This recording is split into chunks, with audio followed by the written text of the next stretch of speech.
ومسؤوليها الطالب ناحي بن سليمان الحراجي طالب الصف الأولى سابع، والذي انتقل إلى رحمة الله تعالى جراء تعرضه لطلق ناري. نسأل الله أن يغفر له وأن يتجاوز عنه وأن يلهم أهله ومحبيه وأسرته الصبر والسلوان. مدير مدرسة الخرج ينعي الطالب ضحية حادث الخرج بكلمات مؤثرة، وإليكم التفاصيل.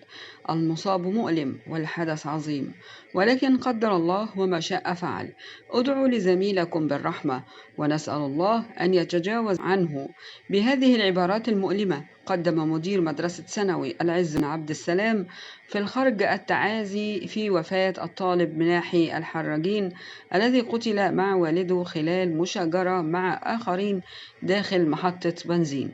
وقال مدير المدرسة والمعلم السعودي في مقطع فيديو: تنعي إدارة المدرسة ومنسوبوها الطالب مناحي الحراجين الذي انتقل إلى رحمة الله جراء تعرضه لطلق ناري، ونسأل الله أن يغفر له ويلهم أهله وذويه وأسرته الصبر والسلوان، وإنا لله وإنا إليه راجعون.